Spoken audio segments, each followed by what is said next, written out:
ان موٹے پتھر کے ستون کو دیکھو، یہ پرانے مصر کے آثار ہیں جو کبھی دنیا کی سب سے بڑی سپر پاور تھی۔ اس پر حکومت کرتا تھا فرعون۔ اس نے اپنی قوم سے پوری اطاعت مانگی اور لوگوں کو حکم دیا کہ وہ اسے اپنا سب سے بڑا خدا سمجھیں، لیکن پوری طاقت بھی بہت نازک ہوتی ہے۔ ایک رات ایک خوفناک خواب نے فرعون کا سکون توڑ دیا۔ اس نے دیکھا کہ بیت المقدس یعنی یروشلم سے ایک بھیانک آگ نکلی جو مصر میں پھیل گئی۔ آگ نے مصریوں کے گھروں کو راکھ بنا دیا، لیکن بنی اسرائیل کے غلاموں کے گھر بالکل محفوظ رہے۔ فرعون گھبرا گیا۔ اس نے اپنے جادوگروں اور پھل نکالنے والوں کو بلایا۔ انہوں نے بتایا کہ بنی اسرائیل میں ایک ایسا لڑکا پیدا ہوگا جو فرعون کی بربادی کا سبب بنے گا۔ یہ سنتے ہی فرعون نے پورے ملک میں حکم دے دیا کہ بنی اسرائیل کا ہر نیا پیدا ہونے والا لڑکے کو قتل کر دیا جائے۔ اس کا خیال تھا کہ اگر لڑکے ہی نہ رہیں گے تو اس کے تخت کو کوئی خطرہ نہیں ہوگا۔ یہی اس کی سب سے بڑی غلطی تھی۔ وہ سمجھتا تھا کہ فوج، خون اور دنیا کی طاقت سے اللہ تعالیٰ کے فیصلے کو روکا جا سکتا ہے۔ اسی خوفناک حالات میں حضرت موسیٰ علیہ السلام پیدا ہوئے۔ اللہ تعالیٰ نے ان کی والدہ کو ایک ایسا حکم دیا جو کسی کو سمجھ نہیں آ سکتا تھا۔ انہیں کہا گیا کہ اپنے بچے کو زمین میں چھپانے کے بجائے دریا کے حوالے کر دو۔ تمام ظاہری خطروں کے باوجود وہ ٹوکری پانی کے ہر خطرے کو پار کرتی ہوئی سیدھا فرعون کے محل کے سیڑھیوں تک جا پہنچی۔ بچہ یعنی حضرت موسیٰ علیہ السلام اسی شخص کے دروازے پر آ گئے جس نے پوری قوم کو مٹا دینے کا حکم دیا ہے۔ جب ٹوکری کھولی گئی تو اللہ تعالیٰ نے فرعون کی بیوی حضرت آسیہ کے دل میں گہری محبت ڈال دی۔ اس نے بچے کو رکھنے کی درخواست کی۔ فرعون نے اس معصوم بچے کو دیکھا اور اس کا تکبر اس پر حاوی ہو گیا۔ اس نے سوچا کہ ایک چھوٹا سا بچہ کبھی اس کا کچھ نہیں بگاڑ سکتا۔ پھر قسمت کا سب سے بڑا موڑ آیا۔ حضرت موسیٰ علیہ السلام کسی بھی شاہی دائی کا دودھ نہیں پیتے تھے۔ محل والوں نے انجانے میں حضرت موسیٰ علیہ السلام کی اپنی ماں کو ہی ان کی دیکھ بھال کے لیے رکھ لیا۔ فرعون اس ماں کو تنخواہ دے رہا تھا تاکہ وہ اس بچے کی حفاظت کرے جو اس کی بربادی کا سبب بننے والا ہے۔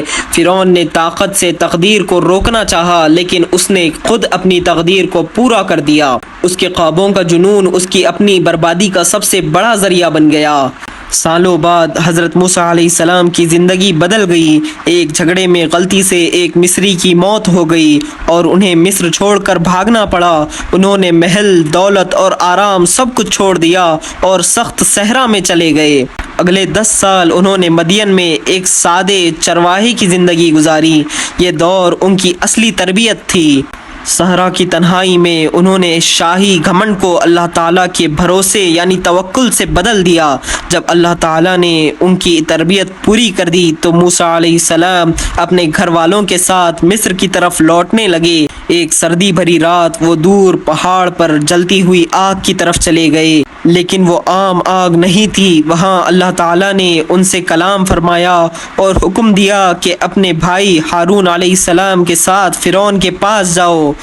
ان کے پاس نہ فوج تھی نہ دولت، صرف اللہ تعالیٰ کی طرف سے دیے گئے معجزات تھے، جن میں ایک لکڑی کا عصا بھی تھا جس میں اللہ تعالیٰ کی قدرت ظاہر ہونے والی تھی۔ اب 2 مختلف قوتیں آمنے سامنے تھی۔ ایک طرف فرعون تھا جس کا پورا وجود انسانی تکبر پر مبنی تھا، دوسری طرف حضرت موسیٰ علیہ السلام تھے جن کا پورا بھروسہ اللہ تعالیٰ پر تھا۔ محل کے دربار میں فرعون نے اپنے سب سے بڑے جادوگر بلائے۔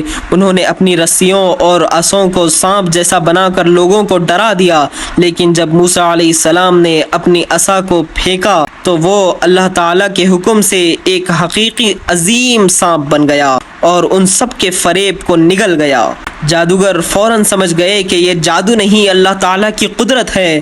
وہ ترنت سجدے میں گر پڑے، لیکن فرعون کا تکبر پھر بھی نہیں ٹوٹا۔ پھر اللہ تعالیٰ نے مصر پر لگاتار آزمائشیں بھیجیں۔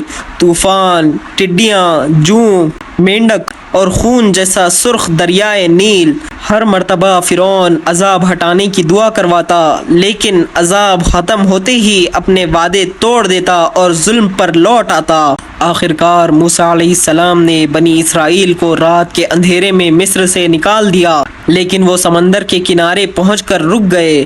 پیچھے فرعون کی فوج تیز رفتاری سے ان کا پیچھا کر رہی تھی۔ بنی اسرائیل خوف سے بھر گئے انہیں لگا اب بچنے کا کوئی راستہ نہیں، لیکن حضرت موسیٰ علیہ السلام پورے سکون کے ساتھ کھڑے رہے اور کہا میرا رب میرے ساتھ ہے، وہ مجھے راستہ ضرور دکھائے گا۔ پھر انہوں نے اپنے عصا سمندر پر مارے، اللہ تعالیٰ کے حکم سے سمندر دو بڑے پہاڑوں کی طرح پھٹ گیا اور بیچ سے ایک سوکھا راستہ کھل گیا، ہزاروں لوگ اس راستے سے گزرتے چلے گئے۔ فرعون نے یہ معجزہ اپنی آنکھوں سے دیکھا، پھر بھی اس کا تکبر نہیں ٹوٹا۔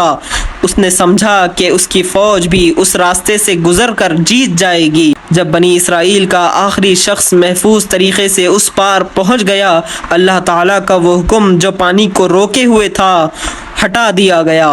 سمندر کی اونچی دیواریں اچانک ٹوٹ کر گر پڑیں اور دنیا کی سب سے طاقتور فوج چند لمحوں میں پانی کے نیچے دفن ہو گئی۔ ڈوبتے ہوئے فرعون کو آخر سچائی سمجھ آ گئی۔ اس نے کہا کہ وہ بنی اسرائیل کے رب پر ایمان لاتا ہے، لیکن موت کے وقت کا ایمان قبول نہیں ہوتا۔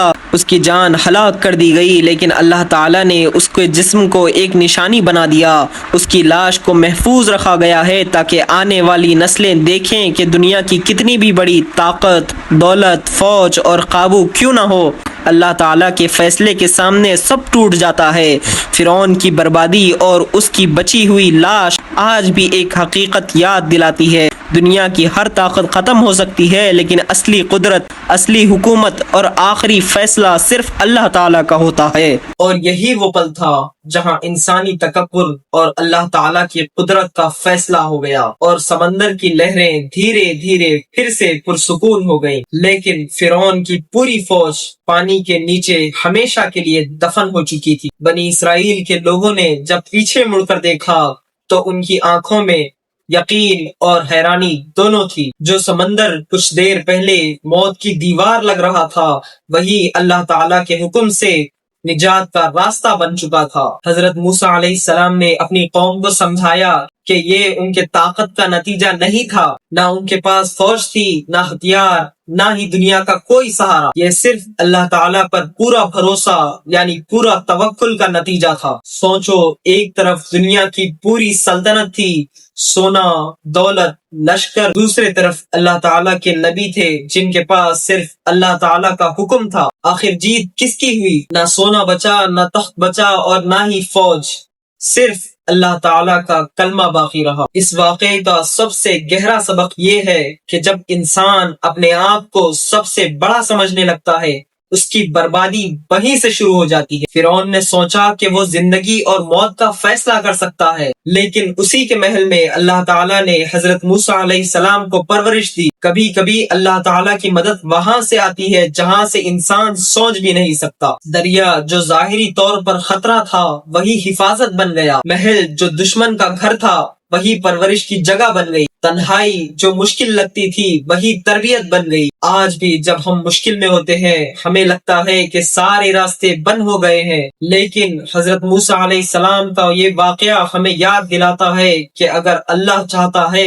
تو سمندر بھی راستہ دیتا ہے۔ تو اگر تمہاری زندگی میں کوئی ایسا پل آئے جہاں صرف تمہیں اندھیرا نظر آئے، ہر دروازہ بند نظر آئے اور لوگ کہیں کہ اب کچھ ممکن نہیں، تو حضرت موسیٰ علیہ السلام کا یہ جملہ یاد رکھنا، میرا رب میرے ساتھ ہے، وہ مجھے راستہ ضرور دکھائے گا۔ یہی توکل کی اصلی روح ہے، اور یہی وہ طاقت ہے جو ایک عام غلام کو دنیا کے سب سے بڑے ظالم کے سامنے کھڑا کر دیتی ہے۔ اگر یہ واقعہ تمہارے دل کو چھو گیا ہو تو سوچو، تمہاری زندگی کا وہ کون سا سمندر ہے جسے تم ناممکن سمجھ رہے ہو؟ شاید اللہ تعالیٰ تمہارے لیے بھی ایک ایسا راستہ بنا رہے ہیں جو ابھی تمہاری نظروں کو دکھائی نہیں دے رہا۔ تو صبر رکھو اور اللہ تعالیٰ پر پورا بھروسہ یعنی توکل رکھو۔